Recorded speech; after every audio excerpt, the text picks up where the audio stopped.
Hi, this is Chris, Video Game Dust Sleeves, and you're listening to the VGDS podcast with DanCavDragon, Hello. Bone06, Yo, yo. MC Shark 7, Everyone. and OWAS. Yeah. Short and sweet this time, people. But that's okay. The podcast will still go on. Let's start it off with Sleeve It or Leave It. First game is Phantasy Star for the Sega Genesis. Dan, Sleeve It or Leave It. Yes, leave it. I remember this game was $100 at retail price when it first came out, so just based on that alone, it's worth sleeving to protect a $100 cartridge. Bones. I know it's a very sought after game, and I've actually looked at purchasing it before. So, just like Dan said, because it is a pretty valuable and expensive title, you probably should sleeve it. Mark. Yeah, I would definitely sleeve this one since I know how valuable it is. And OWAS. Yeah, since it's the fourth one and the last in the mainline series, I think I'd have to sleeve it. Next title, Prince of Persia for Sega Genesis. Bones. You know, I'm gonna pass on this one. OWAS. I played the PC version a lot when I was a kid. I think I'd have to sleeve it, but 3D pop it so that the sword and the dude in the front were popping out. Dan. Yeah, we featured Prince of Persia in a previous podcast as a franchise, and I'm a big fan, so I would sleeve this. I don't have this, so I would definitely sleeve it. And Mark. I would definitely sleeve it. This is a fun game on the Genesis. Next title, Rocket Knight Adventures. Bones. This is also another sought after and good game. Many people like it. I still do not have it in my collection, but it is definitely, from what I can tell in the gameplay I've seen, a good game. So yes, let's sleeve that one. By the way, Prince of Persia, that was in podcast 67, just to let you know. Dan. Rocket Knight, yeah, great game, platformer, Sega exclusive, so definitely sleeve this one. Mark. I would definitely sleeve this. This is a fun game. And OWAS. Yeah, definitely. It's a good game. And last title, Marvel Land. OWAS. I know nothing about this game, so I'd flip a coin. Dan, you got any insight? I don't know, I have this game, actually, no. Wow. But I think it has something to do with an amusement park or something like that. You're like in an amusement park and it's like a adventure in an amusement park or something. Mark. Yeah, I would sleeve it just because I never heard of it. Dan, would you sleeve it? Yeah, I don't have it, so I'll probably just leave it. And Bones. I think I'm gonna skip it. Shocker. Well, you know what? Yeah, let's look at it this way. Normally, any Genesis game, You would say no. I know. I'd say I no know. too. I know. So, I went out of the box today. I went into the sleeve. All right. Another VGDS wife edition of Guess That Box Art. This one might be a little harder, maybe. Why is there a horse's testicle on this top picture? Like, what is this? I am confused. Does anybody have any guesses for that first image? It's just a an evil giant eye. red eye. Yeah, it's just an evil eye now that I look at it more, but Is that a The book? GameCube game? No, it's a Genesis game. I thought, yeah, hopefully they'd both be Genesis games. These are both Genesis games, yes. Okay. I mean, it looked like beasts or a robot or something on the front. I don't know. Or demon or something. Yeah, Look on the right corner there. a robot thingy with the red eye. Yeah. That should give you like a little hint as to what this game is. That gives me nothing. yeah, If you're a Kano. fan of this game, you would probably pick up on that. It's a pretty popular game. Super Ghouls and Ghosts? Splatterhouse. Yes, sir. wow. Splatterhouse. Splatterhouse 3. I don't have that one. I only have just 2. Is that the guy with hockey mask or something? Yeah, Okay. in that right corner. Yep. All right, next one. Also a Genesis title. Well, that's definitely Fabio's hair, so... and it looks like a wizard. Gauntlet 4. Good 5, guess, but isn't it? no. No. Dang it. Good guess though. It's not golden axes. No. Because it looks like a Valkyrie and a wizard. You're on the right track. Gauntlet? No. Kadash. No.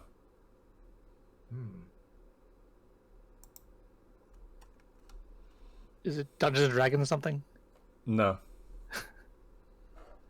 Looks like a Kelly title game.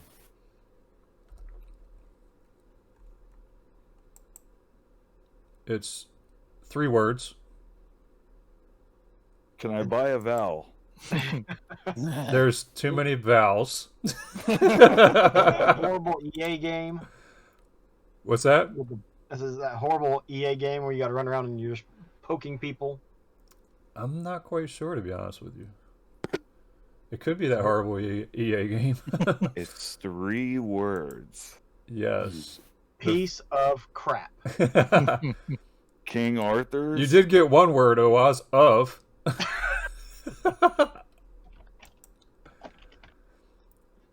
Okay, everybody, the middle word is of. Yes, sir. The middle word is of. The first word starts with a B. Box Blades of crap? Vengeance? You got it, Mark. Blades of Vengeance. Blades of Vengeance. Thought that was a fucking hockey game. No. The heck? That's Blades of Steel. Yeah, I figured that, but I thought there was probably a sequel that I didn't know about. Oh, that was a good one, man. She stumped me good on those 2. Yeah. Yeah. I think that is an EA game, right? Yeah, it is. Yeah, It yeah, is. yeah. I couldn't think of it for sure, but then I had realized I was like, hold up, I think it's like an EA size cart. So Is that? Do you go around poking people with that? I don't know. Ask Owas. No, that's not the one I was thinking of. I think this one's actually pretty good. I don't forget what the EA, but you just basically slide to the right and sit there and try to stab everybody that's coming your way. Oh, I think is it Sword of Sodan? You're thinking? Is that Sword of Sodan? I think that's right. Okay. I thought that was Kadash. Yeah, Sword of Sodan. Yeah, What was it? I remember that was not a fun game to play. All right, Bones. Okay, on to the next segment, Logo Sleeve of the Month. This month's logo sleeve is Cool as Robert Paine. So if you'd like to pick up one of his logo sleeves, hit up Chris at Video Game Dust Sleeves, and he will hook you up. I don't really know much about this sleeve, so this is kind of new to me. It's the first time I'm actually seeing it. Believe it or not, I actually did this sleeve a really long time ago. I had a feeling that was the case. His acronym is CARP, and obviously he plays Genesis games a whole lot because it's part of his logo. So, I know this is a Nintendo sleeve, but if it was a Genesis sleeve, what would you put in it? Anybody? Ooh. Decisions. I'm going to put Ghostbusters in it. Dan, you got anything? Yeah, maybe a Sonic game or something. Mark I'll put Ghouls and Ghosts. and Owas.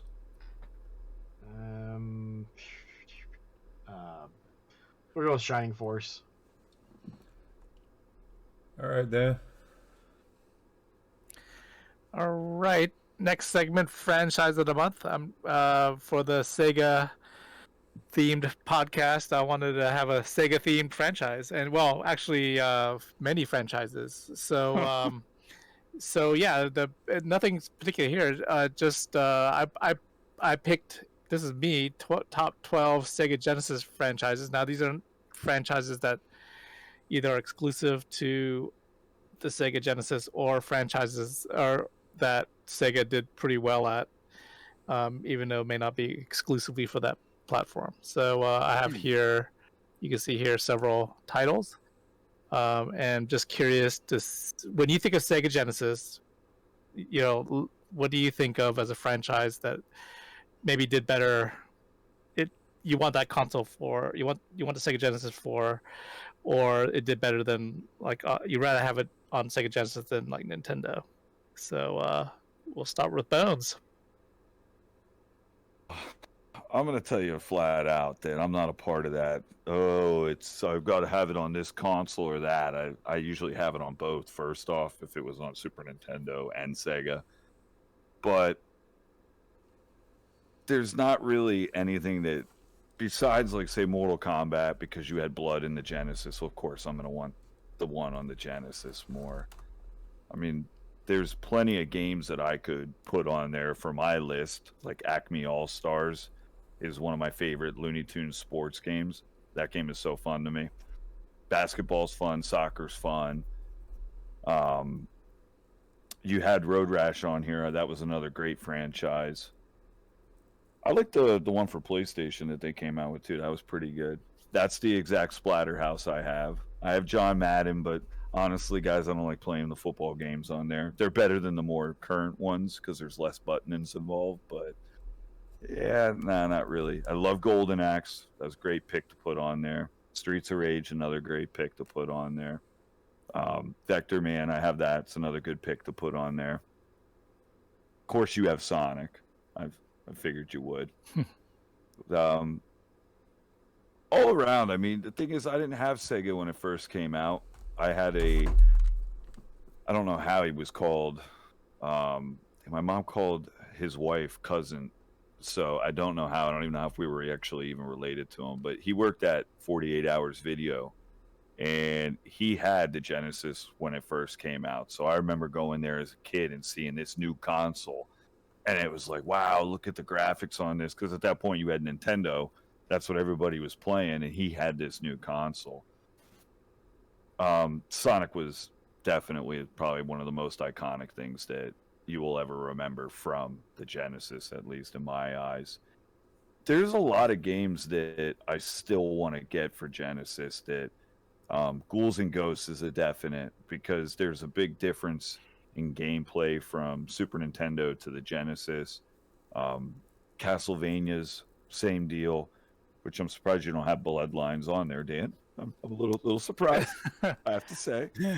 But there's definitely a lot more good games that I could keep coming up with for the console. It's just all around, it's a good console. I'm glad I grew up in the generation that I grew up. Yeah, I thought about putting Castlevania on here, but the only reason why I didn't is because, I tend to think of the Nintendo more for their Castlevanias rather than the Sega. Gauntlet? Yeah, you can put that on there. That went up in price too. I wanted to buy that, and that got a little more expensive. All right, Mark, how about you? When you think of Sega Genesis, which franchises come to mind? For me, I would say Shinobi. Oh, yeah, that's a good one. Yeah, more specifically Shinobi 3. I think that's my favorite one in the series. And also Vector Man. I've always enjoyed Vector Man. I remember when that came out, I was like, wow, something that can actually like compete with Donkey Kong Country on the Super Nintendo. I always thought that was like Vector Man's, like, or Sega's answer to Donkey Kong Country, just because of how the graphics are. Yeah, definitely. That was a pretty game. I remember first seeing that, go, wow, that's pretty impressive. All right, Oaz, how about what franchises come to mind as standouts on the Sega Genesis? Well, the Shining series definitely does. Shining Force, Shining Force 2, and Shining in the Darkness. Shining in the Darkness, I played a bunch as a kid, and it got it from the rental store, and rented it one weekend, and made some progress, and then rented it the next weekend, but paid so that I could get the manual, so that I could look at it and read up a little bit more about it. played some more, and then I think like a week or two later, I rented the game for like a week, and Shining in the Darkness is a dungeon crawler, and then when I saw Phantasy Star for the Master System, it probably fed into that, and I was like, oh, I got to get that one. But one that's not on the list is the Strike series: Desert Strike, Jungle Strike, Urban Strike. It started on the Genesis, and it did so well that they started porting it elsewhere. And it was one of the first games. It's actually the first game I got for the console before I actually had the console, because of how stuff was handed to me at Christmas. But I mean, Sonic and the Genesis, I think, is pretty synonymous, just because of without Sonic, who knows how well Sega would have actually done without having found a good mascot as opposed to Alex Kidd and some of the other attempts. Nice. Yeah, the Strike series. I thought about it too late. I was after I sent this picture to Chris. I was like, I should have put the Strike series on here because I had good memories of that one as well. And yeah, Shining in the Darkness. That was a great game. I remember you talking about it just brought up this memory. But yeah, I had a graph paper. I remember making a lot of maps for that game, like drawing maps about, because that's before the internet and online resources. I had to map the game myself, so I remember playing that game a lot. Yeah, I've got a little like half-inch binder that has maps that I made by hand, and then I liked the game so much apparently that I made my rough maps, and then I went back and made nicer looking maps on the on graph paper, and label, okay, here's a chest, well, here's what's in the chest, and here's where you might find this guy and that guy, and I loved that game. I played it so much. It'd be really awesome if you still had those. You still have those? I do still have them. Oh, really? That's Yep. awesome. That's awesome. Remind me I would of, like to see those, actually, believe it or put not. them on the Discord. Yeah, for real. I don't want to talk forever about this one game, but I remember, like, because it's mostly a dungeon crawl. You're like underground, but there's one part where you like go outside, like you cross the bridge to go to the other part of the tower, and you're just like all bright and daylight. And I'm like, wow, you're actually outside. Yeah. You leave the dungeon, and then you go to an overworld map, and you go to the town, and you can go to a castle. Yeah. All right, and Chris, what do you think about what Sega Genesis? What much more can I say that hasn't already been said? So, I mean, yeah, if it wasn't for Sonic, Mario wouldn't have a rivalry. So, but no, Sonic is, what really brought Sega to life, I feel. If it wasn't like Oz, you said, it wasn't for him, I don't think Sega would have had a lifespan like it did. Even though it wasn't as long as Nintendo. Still a big Sega fan as well. Like I said, there's not much more I could say that wasn't already said. I know nobody touched space on Madden. I did. I said I don't really play them. You did, but for the sports games back then, obviously they weren't as good as they are now. But I played a lot of sports games growing up because that's all I had, really. That's what my parents could afford. Found out yard sales cheap, $2. Yeah. So that's what I got. That's what I played. I actually I had my hands on Road Rash a couple of times. Road Rash is pretty fun. Just to touch on a couple games that nobody really would care to touch on, really, Well, the 'Cause cool all the- thing about Go ahead. the cool thing about that Gauntlet one that's not up there is that's a 4-player game, and I don't really remember too many 4-player games on the Genesis. Yeah, there wasn't too many of them. 16-bit generation was like, oh hey, we can do this with 4 people, but you gotta buy this extra thing or have this extra thing so you can play with more than 2 people, unless Right. you got the J carts. Yeah, Yeah. and there is J carts. There's the tennis one. I forget the name of the game, but it is a tennis game that has the J cart. I actually have that in my collection. Yeah, I want to get one just To so have I it, have right? Yeah. Yeah, that's the same with me. I couldn't wait to get I was like, I'd never seen it before. I couldn't wait to get my hands on it. Yeah. But I mean, I played a bunch of Madden '94. That's the only I think the only sports game outside of the Mutant League series Right. that I played a good bit of, and I had a lot of fun with it. But it was like I never understood. Like, okay, I've got 94. Why do I need to buy 95? 96. It's basically the same thing over and over again. The roster changes. And maybe the graphics got like a little tiny bit better. Just a little bit. I mean, Yeah, that only happens when you change console generations, in my eyes. Yeah, I guess. Except for this new generation, it all looks pretty much the same. There might be a little bit more shiny, but not enough.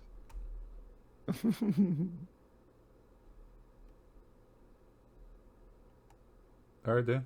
Anything? Yep, that's it. That's it for the Sega Genesis franchise of the month. We'll be talking more about a lot of stuff in more detail as the rest of the podcast continues, I'm sure. Yes, we will. All right. So this is the second of the long. It's going to be a lot of these coming out. So this is the second one, system podcast, and obviously with all this talk about Sega Genesis, that's what this podcast is about. From Sleeve It or Leave It to Guess That Box Art to even logo sleeve of the month had Sega on it. So we're trying to keep the theme, and all these podcasts run the same way. A little bit of something that I did not do on the first podcast, which I thought of after, was like a brief little overview of the console itself. This is a 4th gen console. It sold 30.75 million. It did poorly later in Japan because Super Famicom and PC Engine. The lifespan of Sega was 88 to 97, and this console was released in North America 8/14 of 89. Anybody have anything else to say about Sega before we begin? No? It's awesome. Yeah. Sega! Say it! Alright. The first question. Your experience with the console. Have you ever played it? If so, when was the first time? Bones. Well, my memory is sadly not that great that I could tell you exactly the first time I played it. It was at that so-called cousin's house. But other than that, I couldn't tell you the exact year. It was Sonic was the first game I played.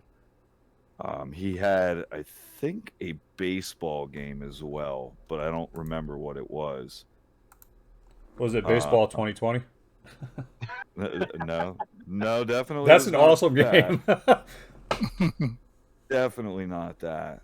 But Sonic was definitely the first game I played, and then I remember later on, because like I said, most people were always into Nintendo. They weren't really getting Sega. I had a buddy that he went Nintendo, Super Nintendo, and then got Sega after that and got rid of his Super Nintendo. He had the Sega channel. So that was really cool. That was like the first time I ever played that.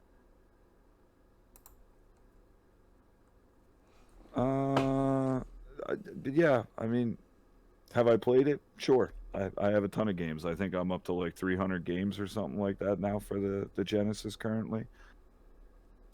Oh. All right, Dan. Um, hold up. Before you start, Dan. Yeah. Bandana wanted me to mention something. I totally forgot. I should have mentioned it when I first did the brief about the console, and that is that the Genesis is one of the best sound chipped consoles out there. Okay, Dan. All right. I won't argue that. My experience with the console, I was early adopter. I remember this system was really hyped ahead of its release. It made me, I used to read EGM magazine, and they would also they had like a lot of preview articles about it, and so I was really looking forward to it. And so when it first came out, I think I bought it pretty soon after it was released. Definitely the same year it came out, maybe a couple of months after it was released, and there weren't a ton of games for it. So I remember buying it, and it came with Altered Beast as a packing game, and then I bought Ghouls and Ghosts as my second game when I bought the system, and yeah, that was it. So like, I played it the first year it came out, and it was great. Mark? Yeah, I think yeah, of course I played it, and first time I remember playing it, I was at my grandfather's. He took me to like some party with his family, and like they had it set up, and they were playing Sonic the Hedgehog. And then I remember my cousins ended up getting it for Christmas, and I was like, "Oh wait, I remember playing this game at that other party I went to." I was like, "Oh, this is what the Genesis is apparently."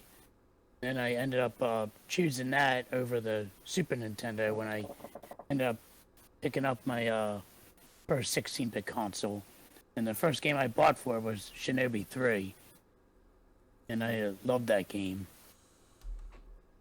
And OWAS? Yeah, I don't remember what year I got it, but I got it when it was packed in with Sonic the Hedgehog for Christmas one year, probably early 90s. And yeah, it was the first console that we actually had at the house. But I got that, and I got Desert Strike, and played both of those a ton. And I don't remember what the next game I picked up was, but I'm still buying stuff for it, and it's a great system. All right. If I didn't mention it before, the questions for each of these type of podcasts, the system podcasts, will be exactly the same. So we just figured this would be the easiest layout and make it simple and easy. Number 2, do you collect for this console? What percentage of your collection is made up of games for this console? Bones. Yes, I do collect for the Genesis. I collect everything Sega for the most part. I couldn't give you an actual percentage. I'm not doing the math to get you that, but I'm currently at 314 games in my inventory. I will be at 315 games because I bought Gauntlet for the Genesis while we've been doing this podcast. Uh-oh. Round of applause. Bones pulled it in. Bones pulled it in. Podcast pickup. Like I said, I don't know what the percentage is. I have probably 90, I'd say 97%, 98% of my collection is boxed, minimum. Some have manuals, but at least everything is in original box. So that's pretty cool to have. Yes, the wall of Sega. Boxed Sega games. I've seen that wall. It's awesome. Yeah, it really is. It was weird when I had all the loose cards. And then when I started adding boxes in, I'm like, yeah, this looks so much nicer. Dan? Yeah, I definitely collect for the console. I actually don't. I mean, I think I have like close to 300 titles, Sega Genesis titles, but that's still not a ton. I mean, like there's what? How many games total in the library? I need to put that in the next description we do. I'll have the numbers next time. Yeah, it's like 700 to 800 titles. So I mean, that's less than half the library. So oddly enough, I just never picked up. Even though, like I said, I was a day one adopter, I just oddly enough never really picked up a ton of games for the system. I was very picky and choosy about what games I bought for the system, and then later on when Super Nintendo came out, whenever the title came out for both systems, I usually went with the Nintendo version of it. And even just within the podcast lifespan, you know, talking with you guys about retro gaming and stuff, you know, I looked back at my collection. I was like, man, I really don't have that many, compared to Bones, I don't have that many, you know, games, you know, for this console, which is surprising. So, yeah, for the last couple years, like during the pandemic and stuff, like I've put more effort on trying to pick up Sega Genesis games. Usually they're, you know, crappy games or something that I just never bothered to pick up before. But yeah, now I'm keeping an eye on building my Genesis library because I've always felt like it was not as big as some of the other things I collect for. All right, so I do have that information. There are 713 U.S. release titles. Wow. All right, Mark. Yeah, I got Dan. you know, not huge compared to other consoles. No. But, so it's pretty close. Still It's obtainable. No easy feat, No. though, or Yeah. feat to Yeah, get it. definitely. It is attainable though, Mark. Yeah. Yeah, I collect for it. For that system, I mostly collect games that I'm willing to play. Like, I'm not going to go for a full set or anything like that. And looking at my game, I apparently only have 157 games for it. So I need He says only. I need to start. I only have 157 games. Well, compared to Bones, I'm just like I'm like a minnow. Dude, I'm telling you, that's a lot of retro game treasure. I had that for like 5 years, and they were sending me Genesis every single month. Oh wow. And OAS? I do collect for it. I got about 170 games, and it's about 14% of my collection. Less than half of that was probably in cases. Most of it is loose carts. All right, next question. Impact of this console on video game history. I guess it's not too much of a question. Dan? Yeah, I mean, I think it's definitely had a big impact because it gave Nintendo some competition, and I think that was a good thing. It definitely raised the bar and raised the level of the standard of gaming and gamers. It prevented one company from being a monopoly and gave birth to a lot of competitors out there. So I think that was really, you know, a good time because it was a nice console war that I think helped both parties. Looking back in history, I think, you know, Nintendo won because they're still around, and Sega eventually stopped making consoles. But it definitely was impactful. The whole thing about that, you know, Sega does what Nintendo don't, and they were kind of viewed as more of the more edgier company with having the uncensored games and the blood and everything that Nintendo was censoring. I think that helped, you know, attract themselves to a certain audience, and that just, you know, created, you know, more competition and increased the audience for video games in general. OAS? I think adding on with that, just that because they were the edgier, you know, they appealed a little bit more to some of the older crowd, and not just, hey, this isn't just something for kids. And there's a little bit more gore and blood and whatnot. But also, you know, we didn't get it called the Sega Mega Drive because there was already a company in the United States that had trademarked Mega Drive, and so instead of getting the Sega Mega Drive, we got the Sega Genesis. So we got something. I mean, it was just a different name, but it was only here in the States that it was called the Genesis. Bones? Well, I mean, basically what everybody said. Yeah, that's pretty much some of the best and key points to gaming history for them. Like, the one thing that I think is the most for history that it shows that they didn't say so far is that, you know, there was a time when consoles were completely different, that we literally had a video game console war. You know, it's not like that anymore. PlayStation and Xbox are basically the same damn machines. I mean, there's nothing really that much different. You don't have one trying to catch an edgier group like the Genesis used to do, and Nintendo, which had tons of cool games on Super Nintendo. So it was just two different realms, and that in history isn't anymore. All right. Next question. Current state of collecting for the console. Oh, it's not a question. It's another statement, Dan.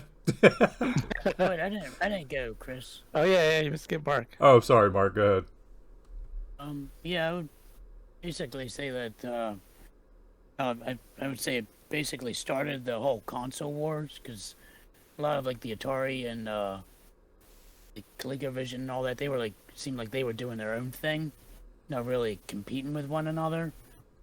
So yeah, I would say that would it was like the start of an actual like console war, like to say who's better than the other, the Super Nintendo or the Sega Genesis.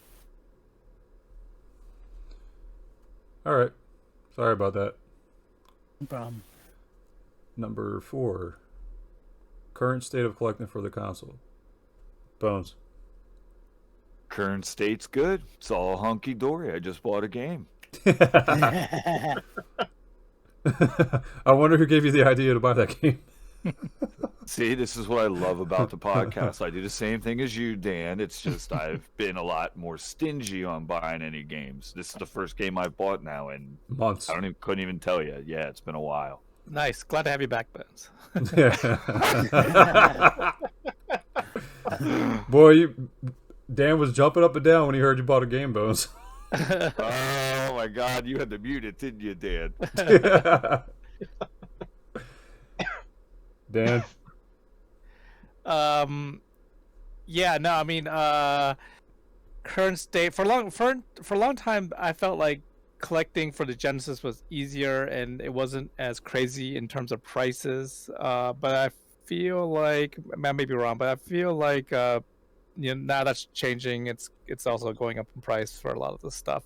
I mean, I felt like NES and Super NES were always like way too expensive and overpriced, and Sega was still affordable. Some of the higher tier titles are getting kind of crazy in price, but yeah. So I think it's there's no time better than a present to collect for this console. It's only going to get worse, I think. Mark. Yeah, I still like collect for it, and yeah, I mean, I just right now, like I mentioned earlier, I basically just pick like the games that I want to play on it. So I'm pretty like picky with what games I have, what I plan to get for the system. OAS. I think it's a great time for it, because even if you don't have the original hardware, you can pick up a clone system. You can pick up the analog Mega SG with all the adapters, and I mean, because most for the start of the Genesis life cycle, it came in those clamshells. You're able to find, I think, more titles complete in box, or at least case and cart, and have a well protected cart.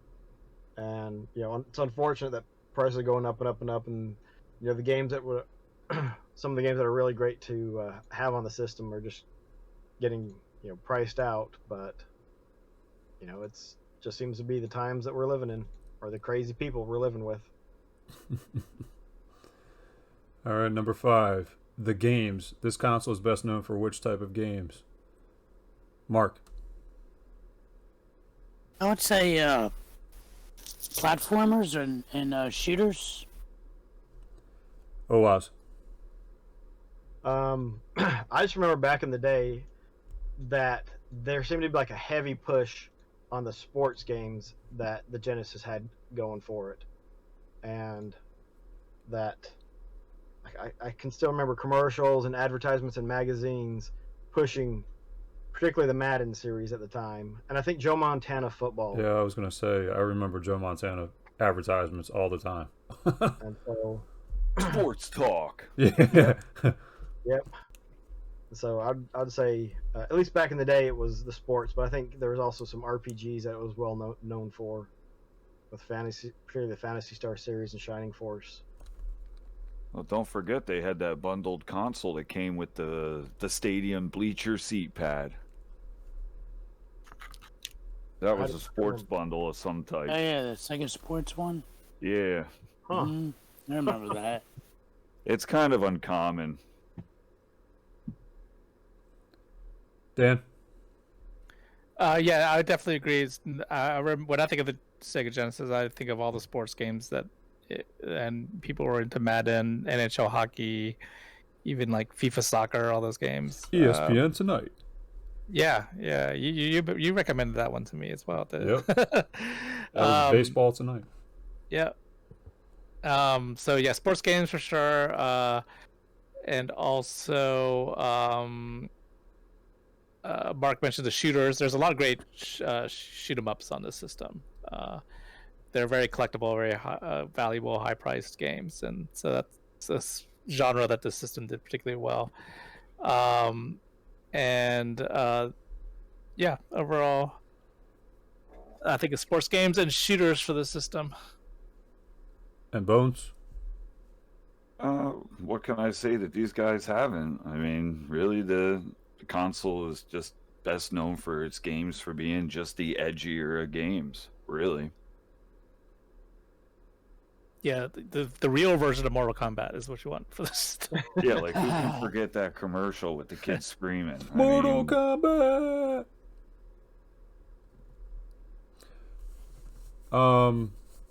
Number 6. Name some classic titles for the console.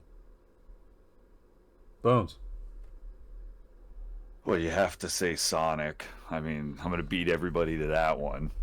That's just because you got picked first. Come on. So, yeah, there's Sonic, Mega Bomberman, I would say.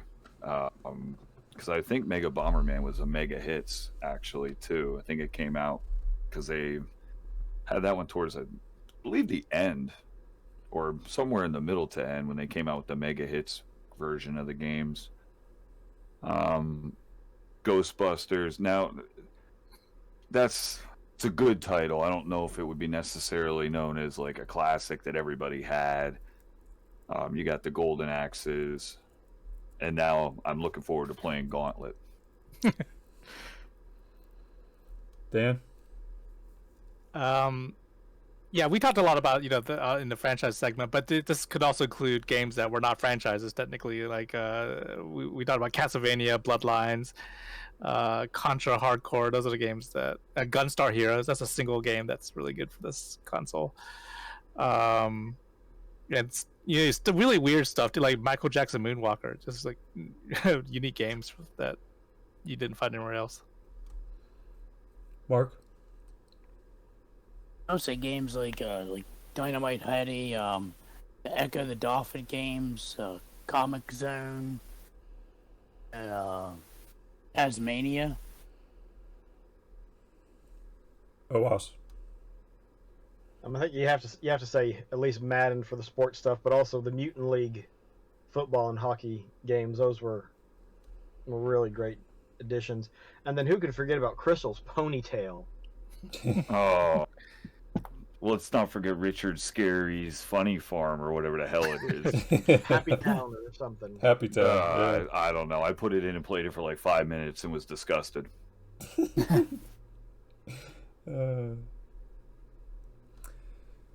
All right. Next. Number 7. Name some games to avoid. I think kind of just did. OWASP. Go ahead, OWASP. Yeah. We mentioned it a little bit earlier, but Sword of Sodan, that's one to definitely avoid. It's just really dumb. Wow. Yeah. And then there's another game called Beast Wrestler that the idea was really cool, but like the execution just fails. It's like it's really hard to get a handle on how you're actually supposed to control your wrestler, and it just so much potential squandered. And then, of course, we already mentioned it, Crystal's Ponytail. There's no reason to play that in Richard Scarry's games. MT Shark 7. Yes, I didn't say Mark this time. I would say Lockout. That game's are pretty boring. And I believe Deadly Moves. I think that was a bad one. And Duke Nukem 3D. DanCavDragon. Oh man. Hey, the guy said all the good ones already. But yeah, I can't really think. Nothing comes about. Oh, they had some really bad flight simulator, like LHX Attack Copter, and some really boring type games like that. The stealth fighter game, whatever the flight simulator type games. I wasn't a big fan of those. And Bones Z06. Okay, I got one. It's called Barbie. Don't waste your time. You know you like Barbie. You'll just end up humming the damn theme music in your head. That is a when good you're not theme playing song. the game. Come on, you got to give it to it. It is a good theme song. That's it. It's horrible. That game is horrible. You're dressing up Barbie for Christ's sakes. Barney's bad too. I'm sorry. I'm surprised nobody said Shaq Fu. Dude, I never really hated that game. I never wanted to smash it or throw it. This is the difficulty. All right. Next, number 8. Any memorable hardware or peripherals for this console? OWAS. There was one. Was it called the actuator? The one that you're supposed to be able to step inside and punch and kick. Yeah. The activator? Is that what it's called? Activator. Yeah, I think it was the activator. But I mean, Sega had this thing about releasing extra hardware and stuff, and so you got the Sega CD and the 32X as peripherals that you could add on. Oh, and then you got to mention the 3-button and 6-button arcade sticks. Those things were great. I still use them to this day. MT Shark 7. I'd say the Menacer. When they decided to compete against the Super Scope. DanCavDragon. Yeah, everybody named all the good ones already. The Justifier light gun, I guess, for shooting games. That came with the Lethal Enforcers. Don't sell yourself short. That's a good one. Yeah, and the other thing is, just when they went to the 6-button controller, that was a big deal, I remember, for Street Fighter. And Bones Z06. Man, there's a couple you guys didn't name. I'm surprised. There's that Batter Up one. Yep, I was thinking of that, but I didn't say that. Yeah, there's the, I think it's called the Aurora. It's that vest you wear. It's like that Wolfer vest they came out with now, but it's like the equivalent years ago that you're supposed to feel. Yeah, force feedback.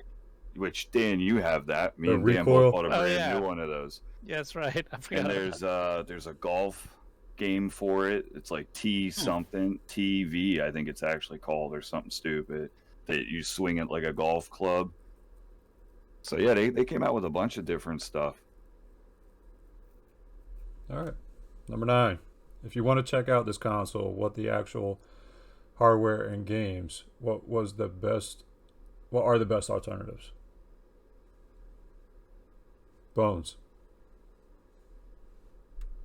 I would say the community would be your best bet, really. Yeah. I mean, you can go online and just start looking and randomly buy stuff if you want, but if you really want to find out about the console and the hardware and the games, you need to get into the retro community. DanCavDragon. I was mentioning earlier the Analog Mega SG. If you don't have the actual hardware, that's a very good way to play the games. And yeah, I think that's it. MT Shark. I would say the Evercade. A lot of the games on there are taken from Sega Genesis ports. And OWAS. I mean, there's always the emulation route if you want to go that route instead of getting actual hardware and games. But I mean, if you get some sort of hardware, a clone system, I mean, just getting an EverDrive, and because now they got the one that will play the Sega CD games too, so opens up a lot more of the Sega library. All right, before I move on to the last question, do you guys know what your most expensive title is for Sega Genesis? Anybody? Mm, Yeah, let me look it up. I can look it up quick. Go probably ahead. Hyperstone Heist in the box. Genesis. Oh, we need to mention the Model 2 and Model 3 Genesis, as well as JVC XI and Mine's is used 3. Wow. $203, complete in box. This thing is acting up. Let me just scroll through here. Something's up with my GameEye app. It's not showing me any images or anything, which is really odd. Dan, you Looks got like- one? Well, it looks like Splatterhouse 2 is the most expensive game that I own for the system. How about you, Oaz? Anything? yeah, I think it's a Hyperstone Heist. It's $227 in the box, or complete in box. Bones? Mine's probably going to be Elemental Master or maybe some of the golden axes that I have. Those are kind of pricey because Elemental Master is 173, but I'm pretty sure I have one that's somewhere in the 200. But GameEye is not cooperating. All good. I was just curious. My personal one is Ristar or Rystar, however you want to pronounce it. iStar, yeah. Yeah. And I got that CIB. That's 225. Well, technically, if we go with peripheral games, I think I know I have the Afterburner sealed, and that's like a $200, 197 or something like that for the 32X. Cool. But we're not doing 32X. We're doing No, just Genesis. no, just Genesis. Just Genesis. No 32X in here. That's for another podcast. That'll be a short podcast. Hey, don't worry about it. Still be here. Still be here. You can't go by the size of the library, okay? Hey, as a Master System fan, I know this. All right, number 10. Let's get my thoughts about sleeving games for the console. Easy, enjoyable, popular seller, nice box art. Give an example of the best sleeve you've done if possible. Genesis, I'll give you... all right, so Genesis is easier than Nintendo. Just because there's less cuts. Is it a popular seller? Not as popular as Nintendo. See, I'm comparing to the previous podcast. Makes it a little easier. Nice box art. Yeah, there is some nice box art on Genesis games. Is it better than Nintendo? I don't know. I think they're kind of the same. And give an example of the best sleeve I've done. The best sleeve I ever did for Sega Genesis is in my personal collection. Nobody's seen it but Dan and possibly Bones. But actually, Bones, I don't think you've seen it, man. I don't know. You have to say what it is. It's Ristar or Rystar. I sleeved the box, and you may have seen it, Bones, but just didn't realize it. I believe I did. Yeah. But that is actually a special sleeve that nobody else has, because this is a new type of sleeve that I have that I created. It's actually it's 3D popped, but it has holographic printable paper that I used on it, so it has a holographic shine to it. So the 3D popped images all have that shimmer, and it depends on how the light hits it. You can see the reflective holographic look to it. So yeah, that's probably the best sleeve I've ever did for Sega, and it's the only one of its kind for right now anyway. I'm still given it time to settle because I want to make sure it's good before I offered it to other people, the holographic type sleeve. I was supposed to say things about that a long time ago because I kept hinting on Discord that I have a new sleeve out and I never said anything. Well, now it's the time. It's the icebreaker moment. So I don't know when I'll have them available for sale, but right now, like I said, I want to give it a test go. I want to make sure it holds up well before I offer it to others. So yeah, that's the best in sleeve I did for Genesis. All right. Nice. Yeah, I've seen it. It looks very impressive. So you could potentially do this for any sleeve, right? Yeah. It doesn't have to be Genesis. It could be anything. But I just want to make sure the material holds up before I say, okay, let's do it for whatever, yeah. And it has 3D pop to it, right? Yeah. Mm-hmm. I can show images, so possibly on the podcast I might pop a couple up when I'm done and it's up. All right, next segment, Dan. Yeah, podcast pickups. A very short one this time because it's been a quick turnaround since our last recording session. As Chris mentioned, this is number 70, and so back in number 67, Prince of Persia. We talked about Prince of Persia earlier, actually, but it was franchise of the month. And when I put that together, I didn't realize that there were even Prince of Persia games for some of the systems, such as the DS and Wii. So I was kind of like, I gotta go check those out. And then they're recent enough that they're, well, I don't know how good the games are. They're probably not very good based on what the prices are, but they're recent enough that they're not gonna break your bank at all. So for the two DS games, Forgotten Sands and Fallen King, you can still find them new for under $20. The red price is what price charting has, and the red price is what I paid, and green is what price charting says they should go for. So Forgotten Sands, I got a good deal on that one, but I paid slightly more for Fallen King. And Rival Swords for the Wii. I've never played this game. Didn't know it was out, but it's a cheap game. It wouldn't cost you very much. Easily attainable on Amazon. And that's it for anything I picked up since the last session. So I don't know if anybody else has anything else they've picked up since then.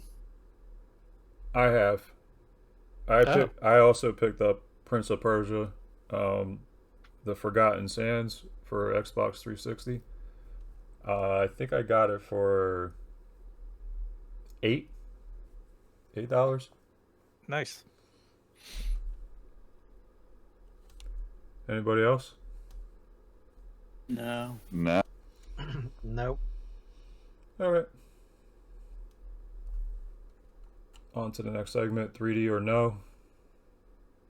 As you can see, Ristar is on here. Now, wouldn't that look great with a little shimmer and shine? Look, it's a star for crying out loud. Yeah, I can see it. All right, Bones. Would you 3D that? Dan? Yeah, I've seen it in holographic 3D, so definitely. MT Shark? Yeah, definitely. I can see it in 3D. Owaz? Oh yeah, pop the star. Next title, Sonic the Hedgehog. Bones. Can it not be the not for resale one? I knew somebody would say something. Yeah, is there a reason why? Huh? This one? Is there a reason why? I don't know. I felt like I was just like, you know what? I'm gonna put that in there and see if somebody says, "Let me have that." I want it without the not for resale, and then yes. Dan. I don't know. You're kind of selling me on the fact of making up 3D of something not for resale just for the hell of it, you know? Mm-hmm. So, I would. Yeah. just Pop that not for resale. yeah, just to show how badass we are. I think not for resale sounds good. MT Shark 7. Yeah, I would 3D pop it. Owaz. Oh yeah, pop that belly out. Honestly, I would do the not for resale because like that's what it traditionally came out as, right? It was a pack-in. Yep. So. Well, I bought mine off the shelf, so like Oh, so you don't have the not for resale? I don't have the I don't have the not for resale. I got both. Nice. I think I have both. I I actually have mine the- aren't in the- box though. Mine are just cart. I have the greatest hits one, the mega hits as well. It's just not in box. Does the box and the cart say not for resale? Yes. Yeah. Yep. Even the manuals on some of them that I've gotten over the years has said not for resale on it. I don't remember if the manual says that on mine or not. Give it a look-see when you do. All right, next title. Bones, Ghouls and Ghosts. Hell yes. I'm I'm almost that's tempted like to buy that right now too. That's just a perfect candidate for 3D. Dan. Yeah, Chris, I don't think I've had you made a 3D Genesis yet, right? But No. but this was on my top of my list. Like if I was thinking of one day, I was like, if I ever get Chris to make a 3D sleeve, I want Ghouls and Ghosts because that's, like I said, that was one of the first ones I bought, and I've always liked that cover art. MC Shark Yeah, I could see this 3D popped. and OWASP. Yeah, I think that one would look pretty neat popped. And last title, Streets of Rage. Bones. Be another one I would do. DanCav. Yeah, I'm a big fan of this series in general, and this art is very nostalgic for me. So I would definitely 3D that one. MC Shark 7. Yeah, this would look pretty neat. 3D popped. And OWASP. Laws, yes, get those fools popping out of there as they're getting kicked out. All right, last segment, game of the month. Bones. Sega related, please. I'm gonna go with Ghouls and Ghosts for the Genesis because I'm buying it right now. Oh wow, We's on a roll. we've Damn. turned Wow. Bones into a buying monster. DanCav. I had something else picked out, but since we're Sega Genesis, I want to think about Sega Genesis game. How about there's side-scrolling shooter Gaiares? I think it's Gaiares or something. That Gary's. Serious? Yes, they just came out with a re-release of that game by Retrobit, I think. So Yeah. that's my game of the month. What was your other game of the month? It was Last of Us for the PlayStation 5. Because they came out the new version of that, right? So that's the latest game I picked up. All right, MC Shark I'm going with Truxton. and OWASP. Nice. Tyrants are also known as Megalomania. All right. That concludes the second system podcast. Thank you guys for hanging in. As Yo, no problemo. Thanks. Thanks for having us. Yep. and Sega does what Nintendo don't. I had to say it for you know who? Shinbo Jack. Shinbo Jack he's a big Sega guy, so it's a shame he couldn't be here, but that's okay. Yeah, but we can all agree Sega had better internet on the Dreamcast than Nintendo has on the Switch. Thank you. Well, I'm just glad that I got these two games off of my checklist from wanting them for so long. Now I Nice. just still need to get Rocket Knight Adventures and a couple other ones. Yeah, but I got two of these bad boys knocked off. They were not cheap, unfortunately. Bones is back. Not for long. But I had a good time, guys. I had a good time. Thank you. Please like, comment, and subscribe. As always, don't blow, just leave. Later. See ya. So yeah. Bye. Right. Bye bye now.